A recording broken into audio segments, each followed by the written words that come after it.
Hello everyone, my name is Gaurav and I am the co-founder of Nexus classes. So last class में हमने क्या किया था भाई? लास्ट क्लास में हमने रिफ्लेक्शन का चैप्टर स्टार्ट किया था। उसे image formation by plane mirrors due to a point object and an extended object, यहाँ तक हम कर चुके थे। ठीक है जी। तो आज हम प्रोसीड करते हैं स्फेरिकल मिरर्स के साथ। Will proceed. ठीक है। स्फेरिकल मिरर्स क्या होते हैं? स्फेरिकल मिरर्स वो होते हैं जो स्फेरिकल शेप के हों या एक स्फेरिकल शेप में से काट के निकाले गए हों। ठीक है, ऐसे मिरर को हम क्या बुलाते हैं? Spherical mirror. दो टाइप के मिरर हैं, आप देख सकते हैं। हम जानते हो कि भाई हम एक मिरर को बोलते हैं कि एक को होता है कन्वेक्स मिरर, एक होता है कनकेव मिरर। तो which is which? Well, as you can see, इन दोनों में डिफरेंस नहीं है, ये दोनों सेम ही है। डिफरेंस किस बात से पता चलता है हमें कि मिरर को पॉलिश कहाँ से किया गया है? ये दोनों सेम शेप्स हैं। कन्विंस योरसेल्फ कि ये दोनों अलग नहीं हैं, ये दोनों सेम शेप्स हैं। अगर इस मिरर को मैं दूसरे वाली साइड यानी कि बाहर वाली साइड लेटस से इस तरफ से अगर मैं मिरर को पॉलिश कर दूं तो ये मिरर क्या बन जाता है? तो यही जो शेप है, it is called concave mirror. Is that clear? Now you see this thing, this shape was polished from the outside of the surface. Now imagine this same shape if it is polished from the inside of the surface. अगर इसी चीज को inside वाली तरफ से, अंदर की तरफ से अगर पॉलिश कर दिया जाए तो सेम चीज को क्या बुलाया जाएगा? It will be called convex mirror. Clear है? This mirror and this mirror are, both of these are absolutely the same things.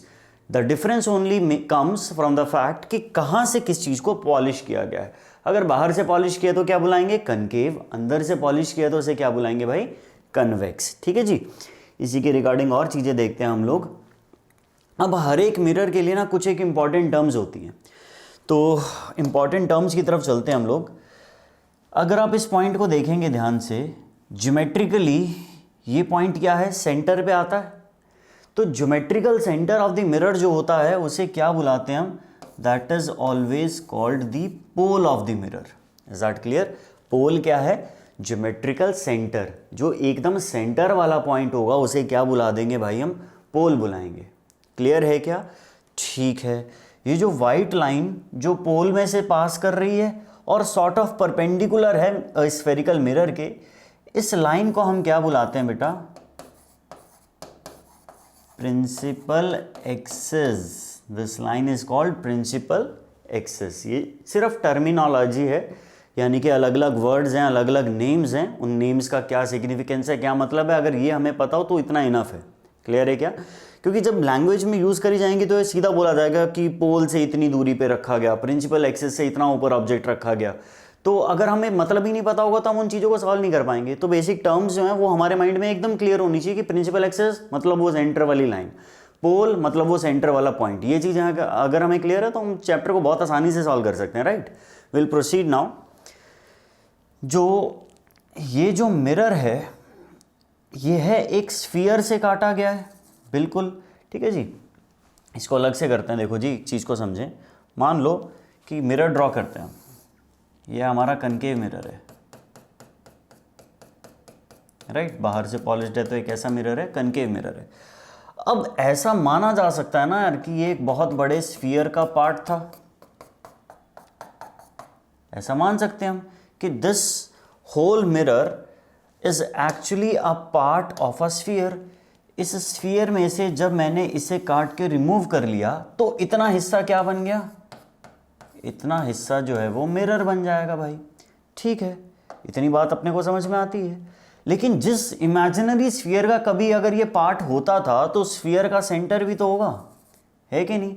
तो ये जो सेंटर वाला पॉइंट होता है, जिस इमेजिनरी स्फीयर में से स्फेरिकल मिरर काटा गया है, इस इमेजिनरी स्फीयर के सेंटर को क्या बुलाया जाता है? It is called centre of curvature. Is that clear? ये जो कर्व्ड शेप अपने पास बनी, इस कर्व्ड शेप का ये क्या है? सेंटर है। Is that clear? और ये जो geometrical centre of the mirror है इसे हम क्या बुलाते हैं? इसे हम पोल बुलाते हैं। अब अगर आप सेंटर ऑफ कर्वेचर और पोल को जोड़ दोगे तो ये जो दोनों लाइन बनेगी, तो ये जो दोनों पॉइंट्स को ज्वाइन करके जो लाइन बनेगी, ये इस पूरे स्फीयर का क्या, किसकी तरह एक्ट कर रही है? It is acting like a radius. तो ये क्या है भाई, ये रेडियस है। तो पोल और सेंटर ऑफ कर्वेचर को ज्वाइन करने वाली लाइन को हम क्या बुलाते हैं जी, इसे बुलाते हैं radius of curvature. Is that clear? तो ये छोटे छोटे टर्म्स हैं जो अपने को क्लियर होने चाहिए। इसे वापस फिल करते हैं हम। तो ये जो पॉइंट है ये क्या है भाई, this point is called centre of curvature. Is that clear? This point is called centre of curvature. और ये जो इतना लेंथ है इट इज कॉल्ड आर, और आर क्या है, R represents radius of curvature. I hope that is clear. सिर्फ naming है भाई।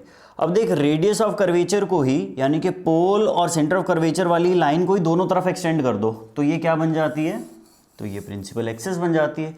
तो principal axis is nothing but radius of curvature extended in both directions. Clear है? और देख, ये जो लाइन है इसे हमने प्रिंसिपल एक्सिस बोल दिया। This is nothing but principal axis, right? This is what, centre of curvature. अब पोल और सेंटर ऑफ कर्वेचर के बीच में, एग्जैक्टली बीच में जो पॉइंट आता है इसे बुलाते हैं हम एफ, या फिर इसे क्या बुलाया जाता है जी, फोकस। क्लियर है? आई will say this is called focus of the mirror. Is that clear? तो ये कुछ एक टर्म्स हैं, ये अपने को पता होनी चाहिए। कौन कौन सी? Pole, focus, centre of curvature, radius of curvature and principal axis. Basic terms हैं। अगर ये अपने को क्लियर है तो अपने लिए बहुत आसान है यार, कर सकते हैं हम लोग।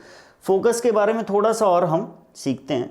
फोकस एक स्पेसिफिक पॉइंट है। मान लिया कि भाई हाँ, हमें पता है कि वो सेंटर पे आएगा, रेडियस ऑफ कर्वेचर के सेंटर पे आएगा, बट फोकस का थोड़ा सा और सिग्निफिकेंस है। फोकस रियलिटी में क्या रिप्रेजेंट करता है भाई? ठीक है, सबसे पहले तो हम लोग इसके अंदर वैल्यूज पुट करेंगे भाई। हम जानते हैं ये ज्योमेट्रिकल सेंटर, इस पॉइंट को क्या बुलाते हैं, पोल। यहाँ पे कहीं ना कहीं क्या होगा, सेंटर ऑफ कर्वेचर, और इनके एग्जैक्टली बीच में क्या होगा, फोकस। ठीक है ना? तो इस तरीके से अपना रे डायग्राम जो बेसिक है वो तैयार हो जाएगा। अब देख, फोकस के सिग्निफिकेंस को समझते हैं। मान लो कि लाइट रे आई। अब ये जो मिरर है, कनकेव मिरर, यह एक प्रकार का कन्वर्जिंग मिरर है। कन्वर्जिंग मिरर का मतलब ये होता है कि ये लाइट को एक जगह पे इकट्ठा करना चाहता है। जो भी लाइट आएगी उसे एक जगह पे इकट्ठा करने की कोशिश करेगा। तो जब भी लाइट रे, अब देखो ये सारी लाइट रेज में कॉमन क्या है, ये सारी लाइट रेज प्रिंसिपल एक्सिस के पैरेलल आ रही हैं, है कि नहीं? तो जब ये मिरर से रिफ्लेक्ट करेंगी तो ये सारी की सारी एक ही पॉइंट के ऊपर कन्वर्ज करती हैं।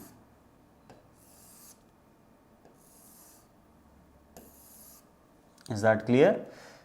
आई होप दैट इज क्लियर। ठीक है जी। तो जितनी लाइट रे हैं ये सारी की सारी किस पे कन्वर्ज करती हैं, एक ही पॉइंट पे कन्वर्ज करती हैं।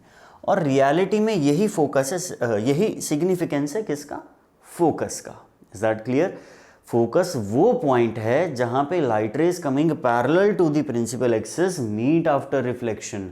रिफ्लेक्शन होने के बाद जिस एक पॉइंट पे सारी लाइट रेज मीट हो जाएंगी उस पॉइंट को हम क्या बुलाएंगे भाई, फोकस बुलाएंगे। ठीक है जी, प्रोसीड करते हैं। ठीक है जी, इसके बाद हमारे पास आते हैं रूल्स फॉर इमेज फॉर्मेशन। अगर हम स्फेरिकल मिरर्स पे यानी कि कनकेव पे या कन्वेक्स के ऊपर अगर हम इमेज फॉर्म करना चाहते हैं तो उसके कुछ बेसिक रूल्स हैं। ठीक है ना? ये अपना एक बेसिक कन्वर्जिंग मिरर है, कनकेव मिरर है। नेमिंग करते हैं यार। सबसे पहले ये जो पॉइंट है इसे क्या बुलाएंगे हम, this point is called pole. तो I will say this is what, pole, this is focus, this is center of curvature, right? This point is what, C। ठीक है, अब देखें ध्यान से। सबसे पहला रूल यही कहता है कि लाइट रे जो कि पैरेलल आएगी प्रिंसिपल एक्सिस के, रिफ्लेक्शन होने के बाद वो कहाँ से पास करेगी, फोकस से पास करेगी। ये है rule number 1। Light ray coming parallel to the principal axis after reflection passes through focus of the mirror. Clear है? सेकंड रूल क्या कहता है जो लाइट रे पोल पे जाके गिरेगी वो रिफ्लेक्ट बैक होगी लॉज ऑफ रिफ्लेक्शन को फॉलो करते हुए। अब लॉज ऑफ रिफ्लेक्शन को फॉलो करने का मतलब क्या है, एंगल आई और एंगल आर को बराबर करना, यानी कि एंगल आई और एंगल आर क्या होगा, बराबर होगा, और इस हिसाब से लाइट रे क्या होगी, रिफ्लेक्ट बैक हो जाएगी भाई। क्लियर है। और देखें, यह है दूसरा rule, this is rule number 2। Rule number 3 क्या कहता है कि जो लाइट रे फोकस से पास होती है वो रिफ्लेक्शन के बाद क्या हो जाती है, पैरेलल हो जाती है। Is that clear? It becomes parallel to the principal axis after reflection. This is what, this is rule number 3। And rule number 4 क्या कहता है भाई, जो सेंटर ऑफ कर्वेचर से पास करेगी वो अपना रास्ता वापस रिट्रेस करके जाएगी, टकराएगी, अपने ही रास्ते पे वापस आ जाएगी। यह है 4th रूल। तो हमने 4 रूल्स पढ़े हैं भाई, बहुत ही आसान है। पैरेलल जाएगी, फोकस से आएगी, दूसरा पोल पे जाएगी तो लॉज ऑफ रिफ्लेक्शन को फॉलो करेगी लाइट रे, तीसरा फोकस से जाएगी तो पैरेलल आएगी, और चौथा सेंटर ऑफ कर्वेचर से जाएगी तो अपने ही पाथ के ऊपर रिट्रेस कर लेगी, अपने रास्ते पे वापस आ जाएगी। अब देखो फर्स्ट और थर्ड तो एक दूसरे के कन्वर्स ही हैं एक तरीके से। पैरेलल जाएगी तो फोकस से पास करेगी, पहले फोकस से पास कर रही है तो पैरेलल वापस आती है। अब देखो रूल्स भले ही 4 हैं, लेकिन इमेज क्रिएट करने के लिए किसी भी 2 की ज़रूरत होती है। हमें लाइट रे कौन सी चाहिए, कोई भी 2 लाइट रे अगर हम यूज़ कर लेते हैं तो उससे हमारा इमेज फॉर्मेशन में काम चल जाता है। ठीक है ना। प्रोसीड करते हैं, एक एग्जाम्पल से समझ में आएगा। मान लेते हैं ऐसा कुछ अपने पास है और हमें बोल दिया गया कि अगर object is kept at infinity, अगर ऑब्जेक्ट को इन्फिनिटी पे रखा गया तो location of image, size of image, nature of image हमें बताना है। ठीक है ना। तो पहली बात, सबसे पहला प्रोसेस क्या भाई, सबसे पहले हम करेंगे नेमिंग। तो यहाँ पे हमने क्या किया, this is pole, this is focus, this is centre of curvature. अब लाइट रे आएगी, किससे आएगी, ऑब्जेक्ट से आएगी। ऑब्जेक्ट कहाँ रखा, इन्फिनिटी पे रखा। अब इन्फिनिटी एक बहुत ही खतरनाक बात है इन्फिनिटी से रिलेटेड, कि इन्फिनिटी इतना दूर है कि लाइट रे जब इन्फिनिटी से आ रही होगी तो वो पैरेलल ही आएगी, डाइवर्जिंग या कन्वर्जिंग आ ही नहीं सकती, क्योंकि वो बहुत ज़्यादा दूर है। क्लियर है। तो लाइट रे जब इन्फिनिटी से आती है तो इन्फिनिटी से आते आते लाइट रे क्या हो जाएगी, पैरेलल। ठीक है जी। तो सारी की सारी लाइट रे जो है इन्फिनिटी से आने वाली वो क्या है, पैरेलल है। ठीक है जी, मान लिया। अब हम ये भी जानते हैं पहला रूल क्या था, पहला रूल ये कहता है कि जो light ray parallel to the principal axis आती है वो कहाँ से पास करती है, वो फोकस से पास करती है भाई। ठीक है, तो ये फोकस से पास कर जाएगी। क्लियर हुआ। तीनों ही लाइट रेज पैरेलल थी, तीनों ही रिफ्लेक्शन के बाद कहाँ से पास कर गई, फोकस से पास कर गई। अब रिफ्लेक्शन के बाद लाइट रे एक जगह पे इंटरसेक्ट कर रही है कि नहीं कर रही, बिल्कुल कर रही है। अगर रिफ्लेक्शन के बाद लाइट रे एक जगह पे इंटरसेक्ट कर रही है तो इमेज कैसा बना, अगर लास्ट क्लास से आपको याद होना चाहिए कि भाई अगर लाइट रे एक्चुअली में इंटरसेक्ट करती है तो इमेज कैसा बनता है, रियल बनता है एंड इनवर्टेड बनता है भाई। बिल्कुल सही बात है। दूसरी बात, अब लोकेशन ऑफ इमेज कहाँ पे है, जहाँ पे इंटरसेक्ट करा। कहाँ पे इंटरसेक्ट करा, at focus. Is that clear, कहाँ पे इंटरसेक्ट करा, at focus. And also what is the size of the image, भाई एक छोटा सा पॉइंट ही तो बन रहा है, तो हम क्या बोलेंगे, size of image is what, point sized, यानी कि वेरी वेरी स्मॉल, बहुत small, highly diminished, point size, whatever the term you want to use. तो ये आपका पहला रे डायग्राम हो जाएगा। क्लियर है क्या। सारे रे डायग्राम्स कैसे ड्रॉ करने हैं, क्या कंसेप्ट है और क्या रिजल्ट है, ये सारा का सारा आपको एज इट इज़ याद भी करना और समझना भी है। ठीक है ना। प्रोसीड करते हैं आगे। देख, थोड़ा चेंज करके देखते हैं। हमने बोला कि ऑब्जेक्ट को इस बार कहीं और रखते हैं। ठीक है, नेमिंग करते हैं। This is pole, this is focus and this is centre of curvature. अब हमने बोला कि object is kept beyond C, C मतलब कि क्या, सेंटर ऑफ कर्वेचर। इस केस में रे डायग्राम ड्रॉ करना है तो पहले तो ऑब्जेक्ट को रखना पड़ेगा। बियॉन्ड सी रखा है, बियॉन्ड सी का मतलब यार थोड़ा यहाँ पे रख दें क्या, ठीक है, सी से पीछे।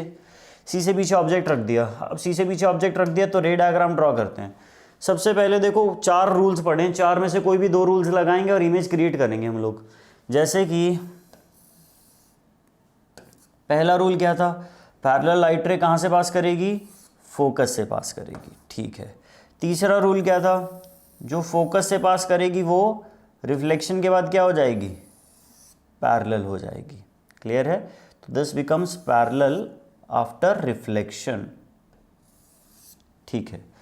अब देखो यहाँ पे क्या हो गया, जो ऑब्जेक्ट था इसके टॉप से 2 रेज चली और रिफ्लेक्शन के बाद यहाँ पे आके इंटरसेक्ट करी, यहाँ पे आके इंटरसेक्ट करी, तो ये टॉप पॉइंट का इमेज यहाँ पे बनना चाहिए। बिल्कुल सही बात है। तो यहाँ पे क्या बन जाएगा, अपने पास एक इमेज बन जाएगा। Is that clear? तो आप देख सकते हैं इमेज कहाँ पे क्रिएट हुआ। इमेज के लिए लिख देते हैं location of image is what, it is between F and C. C और एफ के बीच में क्या है, इमेज क्रिएट हो गया। साइज ऑफ इमेज क्या है, visibility is what, smaller. Object से छोटा इमेज क्रिएट हुआ है, ऑब्जेक्ट इतना बड़ा है, इमेज इतना छोटा सा है। नेचर ऑफ इमेज क्या है, एक्चुअल इंटरसेक्शन हो रहा है, लाइट रेज पैरेलल आई, रिफ्लेक्ट हुई और एक जगह पे मीट कर गई। अगर एक्चुअल इंटरसेक्शन हो रहा है तो भाई कहाँ पे, नेचर ऑफ इमेज क्या है, this is what, real and inverted.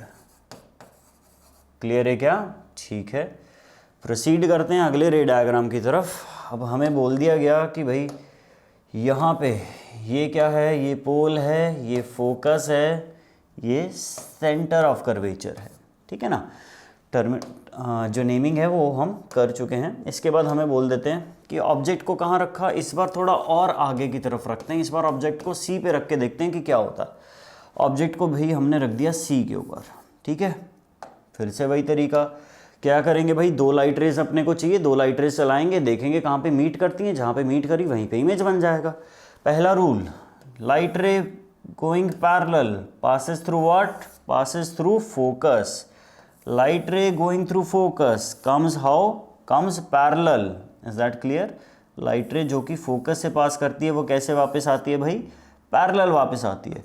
तो आप देख सकते हो भाई यहाँ पे इंटरसेक्ट करी, अगर यहाँ पे इंटरसेक्ट करी तो इमेज कहाँ पे बनेगा, इमेज भी यहीं पे बनेगा। तो यहाँ पे अपने पास क्या बन जाएगा, इमेज क्रिएट हो जाएगा। आप देख सकते हो सी पे ऑब्जेक्ट रखा था और इमेज भी सी पे बन रही है, तो लोकेशन ऑफ इमेज क्या आएगा, लोकेशन ऑफ इमेज भी आ जाएगा at C. Size of image क्या आएगा, एग्जैक्टली सेम साइज का इमेज बन रहा है, तो I will say size of image is what, it is of same size. Nature of image बिल्कुल वही बात है भाई, रियल एंड इन्वर्टेड। पिछले तीनों केसेस में इमेज कैसा बना है, रियल एंड इन्वर्टेड बना है, ठीक है जी। और देख प्रोसीड करते हैं। पहला स्टेप क्या होता है, नेमिंग। तो हमने नेमिंग करी, हमने बोला ये पॉइंट क्या है, pole, focus and centre of curvature. Object को कहाँ पे रखा जाए, पिछली बार सी पे रखा था तो इस बार थोड़ा और आगे रखते हैं। हमने बोला ऑब्जेक्ट इज केप्ट बिटवीन सी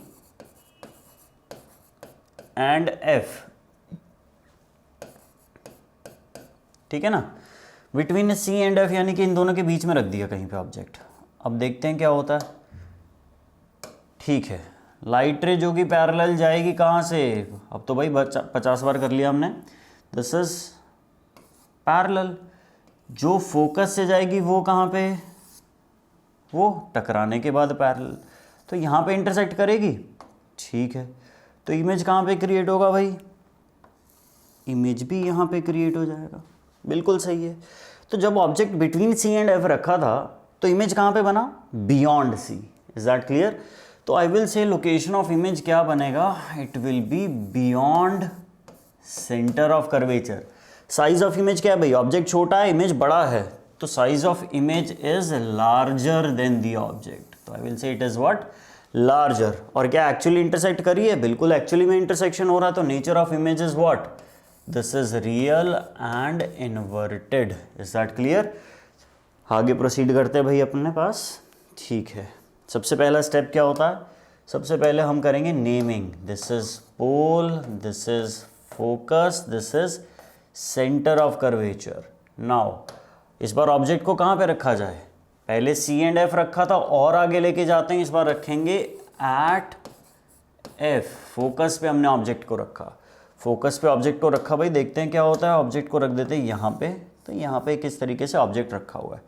अब क्या करेंगे भाई, पैरेलल लाइट रे चलाते हैं। यहाँ से पैरेलल लाइट रे, पैरेलल वाली लाइट रे कहाँ से पास होती है, फोकस से पास होती है। क्लियर है क्या। अब एक पोल के ऊपर लाइट डाल देते हैं, जो लाइट रे पोल पे जाके गिरती है। सेकंड रूल क्या था भाई, जो पोल पे जाएगी वो लॉज ऑफ रिफ्लेक्शन को फॉलो करती हुई वापस आएगी। तो यहाँ से light ray angle I is equal to angle R बनाती हुई वापस आ जाएगी। This is angle I and this is angle R. अब अगर आप ध्यान से देखोगे यार, यहाँ पे ये दोनों लाइट रेज क्या हो गई, यहाँ पे ये दोनों लाइट रेज हो गई पैरेलल। और हम क्या बुलाते हैं, लाइट रेज जब पैरेलल होती हैं तो वो कहाँ पे मीट करती हैं, रियलिटी में मीट नहीं करती। ऐसा लेकिन बोला जा सकता है कि वो इन्फिनिटी पे मीट करेंगी, क्योंकि इन्फिनिटी वैसे भी कभी अचीव नहीं करी जा सकती। क्लियर है क्या। तो I will say location of image is at what, location of image is at infinity. Clear है क्या, it will B at infinity. Size of the infinity बहुत दूर है, बहुत दूर जाके मीट करेंगी तो बहुत बड़ा इमेज बनेगा, बहुत बड़ा इमेज बनेगा। तो it will, I will say it is what, this is highly magnified, highly magnified, बहुत ज़्यादा बड़ा इमेज क्रिएट हो जाएगा इससे। क्लियर है ना। और देख नेचर ऑफ इमेज क्या बनेगा, बिल्कुल वही बात है भाई, it will become real and inverted. कि अगर मीट कर ही जाएगी तो जब मीट करेगी तो उस समय पे क्या होगा, वो रियल एंड इन्वर्टेड इमेज बनेगा। ठीक है जी, प्रोसीड करते हैं। One more diagram that we have to study. ठीक है, सबसे पहला step pole, focus, centre of curvature. अगला स्टेप हम बोलेंगे भाई लोकेशन ऑफ ऑब्जेक्ट, पहले फोकस पे रखा था, इस बार और आगे लेके जाते हैं।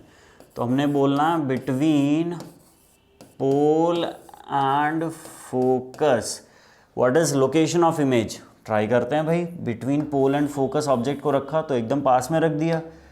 लाइट रेज के साथ देखते हैं क्या होगा, पैरेलल लाइट रे, बिल्कुल सही बात है भाई, कहाँ से पास करती है, फोकस से। पोल पे गिरने वाली लाइट रे क्या करती है, लॉज ऑफ रिफ्लेक्शन को फॉलो करती है। तो ये इस तरीके से लाइट रे जो है रिफ्लेक्ट होके यहाँ से चली जाएंगी। ठीक है ना। अब एक चीज़ समझो बिल्कुल अच्छे से ध्यान से।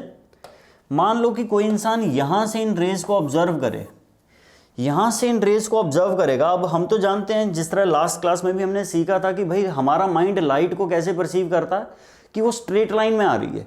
तो यहाँ पे खड़ा हुआ इंसान, इसके लिए लाइट रे जब स्ट्रेट लाइन से आएगी तो क्या होगा, उसको ऐसा लगेगा कि पीछे किसी पॉइंट से आ रही है। तो ये जो सेम लाइट रे है, इसका सोर्स उसे कहीं ना कहीं पीछे नजर आएगा। राइट। अब वहां पे एक्चुअली लाइट नहीं है, यहां से देखने पे ऐसा लग रहा है कि वहां से आ रही है, बट आ कहां से रही है, यहां से, वो टकरा के ऐसे बेंड हो रही है। क्लियर हुआ। तो इस पॉइंट पे वर्चुअली मीट कर रही है, असलियत में मीट नहीं कर रही लाइट रेस। तो यहां पे क्या हो जाएगा, अपने पास एक वर्चुअल इमेज क्रिएट हो जाएगा इस पॉइंट के ऊपर। Is that clear. तो लोकेशन ऑफ इमेज क्या बना, I will say image will be formed behind the mirror. Is that clear. तो it is what, behind the mirror. ठीक है जी। साइज ऑफ इमेज क्या है, it is larger than the object. Object से काफ़ी बड़ा है, आप देख सकते हैं ऑब्जेक्ट इतना सा, इमेज इतना बड़ा है। नेचर ऑफ इमेज, नेचर को ध्यान से समझें। लाइट रेज उस पॉइंट पे इंटरसेक्ट करी नहीं, उस पॉइंट पे गई नहीं लाइट रे, कभी पहुंची ही नहीं लाइट रे। लाइट रे यहाँ से टकरा के इस तरीके से आई, लेकिन हमें ऐसा इल्यूजन हुआ, हमें देखने पे ऐसा लगा कि वहाँ से आ रही है। तो ऐसे इमेजेस को क्या बुलाया जाता है, ऐसे इमेजेस को हम जानते हैं भाई वर्चुअल इमेज बुलाया जाता है। और वर्चुअल इमेज हमेशा कैसी होती है, इरेक्ट होती है। क्लियर हुआ। Virtual image is what, erect. ठीक है जी। तो ये है हमारे 6 रे डायग्राम्स जो हमने पढ़ने हैं। इन्फिनिटी के लिए beyond C, at C, between C and F, at F and between pole and focus.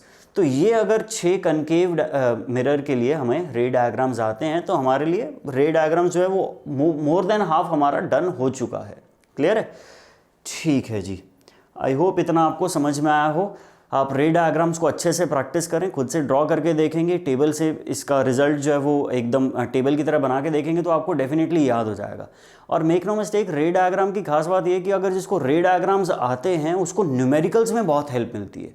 जब हम न्यूमेरिकल्स प्रैक्टिस करेंगे, एक वीडियो में स्पेशली न्यूमेरिकल्स के लिए भी बनाऊंगा, तो आपको न्यूमेरिकल्स करते करते एहसास होगा कि यार अगर मुझे रे डायग्राम्स आते होते तो फिर मेरे को कितना आसान हो जाता न्यूमेरिकल को सॉल्व करना या ऑब्जेक्ट डिस्टेंस, इमेज डिस्टेंस का अंदाज़ा लगाना। क्लियर है क्या? कोई बात नहीं जी, ठीक है, आज के लिए इतना ही करते हैं। I will see you guys in next class. Thank you for watching.